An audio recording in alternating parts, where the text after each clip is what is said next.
Quand j'ai eu l'envie de faire ce film, la première chose que j'ai faite, ça a été d'aller trouver la famille. C'est-à-dire que je ne pense pas que j'avais une obligation légale de le faire, mais pour moi c'était un peu la condition sine qua non. Je me suis dit, soit je le fais en toute transparence et avec la famille, soit je laisse tomber, je le fais pas. Donc je suis allé trouver la famille avant même d'écrire un scénario, en tout début, avec juste mon envie et mon intention. J'avais trouvé leur contact par une amie commune. Et je suis allé les trouver, donc il y avait la mère, le père, le frère, qui étaient là tous les trois dans un café parisien. Et moi je suis allé me présenter à eux, je peux vous dire que j'étais très très impressionné, j'avais très peur, j'avais un peu l'impression d'être un horrible salopard, de venir leur demander de faire ça alors que leur fille était morte depuis assez peu de temps. Et donc ils m'ont beaucoup, je leur ai expliqué en fait en quoi ça me touchait personnellement cette histoire. Et voilà, pourquoi je me sentais proche de Camille malgré nos différences, qu'est-ce qui me touchait chez elle, comment je m'imaginais la raconter. Tout ça en n'ayant pas écrit le scénario, donc c'est pas contractuel, c'est que du feeling entre les gens. Et ils m'ont dit, on peut pas, voilà, merci, mais on peut pas vous répondre tout de suite. D'abord, bon, voilà, la mort de Camille est très fraîche, donc il nous faut un peu de temps pour nous habituer et répondre à tout ça. Et puis ils avaient eu une demande d'une réalisatrice américaine qui voulait faire un film aussi sur Camille, et eux se sont dit, on va pas faire deux films, donc il faut qu'on choisisse. Ce choix leur semblait difficile à faire. Voilà, et puis ils m'ont recontacté 2-3 mois plus tard et m'ont dit ok, c'est bon, c'est toi qui fais le film. Et alors ils m'ont dit bon, la réalisatrice américaine, elle est arrivée à l'américaine, elle est venue, elle a posé un contrat d'exclusivité sur la table. Et je pense que c'était une gentille fille, après c'est des questions de culture aussi, voilà. Mais je pense qu'ils ont été sensibles au fait que ce que j'ai pu raconter sur moi et sur la proximité que je me sentais avec Camille. Et donc à partir de là a commencé une vraie relation entre Marie-Vonne Lepage, la maman de Camille, et moi. On s'est vus plein de fois, voilà. Et elle m'a énormément aidé, au sens où d'abord elle m'a ouvert son carnet d'adresses. C'est-à-dire qu'après la mort de Camille, tous les amis de Camille lui ont écrit, lui ont envoyé des mails, lui ont envoyé des messages. Et donc elle avait les coordonnées de tout le monde en fait. Et elle m'a donné ses coordonnées, et en plus comme elle m'a donné son autorisation, j'ai pu contacter tous ces gens en les contactant de la part de la famille. C'était une grande aide pour moi, ça m'a permis de rencontrer tous les gens qui avaient connu Camille, et notamment qui avaient connu Camille sur le terrain, et ça m'a donné ma matière pour écrire le scénario.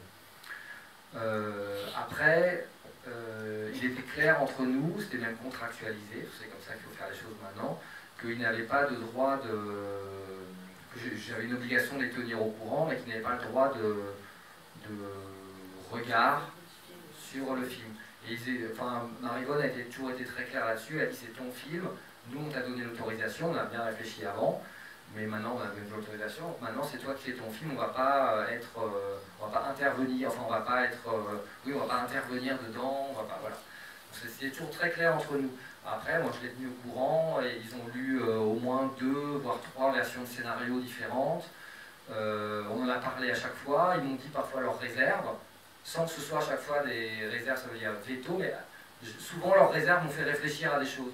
Et souvent, de fait, j'ai changé après les choses, pas parce qu'ils m'avaient interdit de garder ceci ou cela, mais parce que je me suis dit, bah oui, finalement, c'est pas... Enfin, ça m'a fait réfléchir, je me suis dit, ça m'a donné envie de changer. Et après, je suis parti en processus de réalisation du film, le tournage, le montage, et je les ai invités à venir tout à la fin du montage. Donc ils sont venus dans la salle de montage, enfin la salle d'étalonnage. La salle d'étalonnage, c'est une salle un peu avec un grand écran, quand même un peu moins grand que ça, mais c'est quand même une salle avec un écran, mais on est 3 dans la salle, 4 pardon, donc eux 3, père, mère, frère, et moi. Et le technicien a lancé le film, et puis après il est parti, je suis tout seul avec eux. Et je peux vous dire que là encore, c'était très impressionnant. Marie-Vonne, elle n'avait pas dormi depuis 1 semaine, et on sentait sa tension, mais pourtant je n'étais pas assis à côté d'elle, moi j'étais assis à côté d'Adrien, le frère de Camille, et on a lancé le film, et puis au bout de 1 minute 30 à peu près, Adrien commence à pleurer, et voilà, puis il pleure, et puis il ne s'arrête pas. Je dis à Adrien, si tu veux, on arrête le film, je suis désolé, encore une fois je me sentais un salopard, je me disais, qu'est-ce que je leur impose, c'est terrible. Voilà, il dit non, on continue, voilà, on a continué le film, et il s'est calmé, pleuré, il a repleuré. Et après le film, on est allé au café boire des coups. On avait tous un peu besoin. Et on a pris beaucoup de temps, on a parlé pendant 2 heures. Ça, et Adrien avait adoré le film, vraiment adoré le film. Il était très heureux de tout dans le film. Guy, le papa était très content, à sa manière, chacun à sa manière. Donc lui, il a dit, c'est bien, je reconnais les valeurs de Camille, donc c'est bon. Okay. Et la maman, très tendue. Elle avait un cahier, pendant la projection, en fait, elle avait noté des choses. Et elle était très tendue. Et je me souviens qu'à un moment, Adrien, qui commençait à s'énerver contre sa mère, c'est normal, les enfants s'énervent contre leurs parents, c'est l'ordre des choses. Et il lui dit, mais maman, alors, t'as aimé le film ou t'as pas aimé le film? Alors, dis-le. Et puis, elle était incapable de répondre à cette question, en fait. Incapable. C'est normal, elle n'a pas vu un film.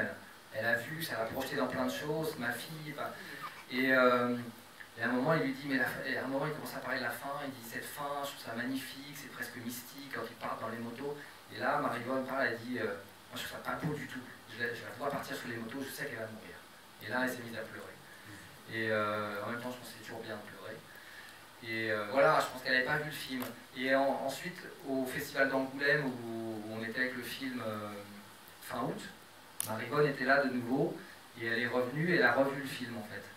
Et elle a dit, c'est fou parce qu'en fait je me souvenais pas d'une seule image du film. Et là j'ai vu le film et je commence à le voir, et il va falloir que je le revoie encore d'autres fois, je commence à le voir, je commence à l'aimer. Mais voilà, pour elle, je pense que ce sera jamais un film tout à fait. Elle voit le film, ça lui rappelle Camille, ça lui fait penser à des choses, elle se pose des questions. Sur chaque scène, elle se demande qu'est-ce qui est vrai, qu'est-ce qui a été écrit, qu'est-ce qui a été inventé. Mais bon, elle est très contente du film, du processus, on s'entend très bien. Elle fait partie, elle est associée à la sortie du film, on va faire des débats ensemble, on va faire de la presse ensemble sûrement. Voilà, elle est dedans. Comme on dit en Centrafrique, on est ensemble.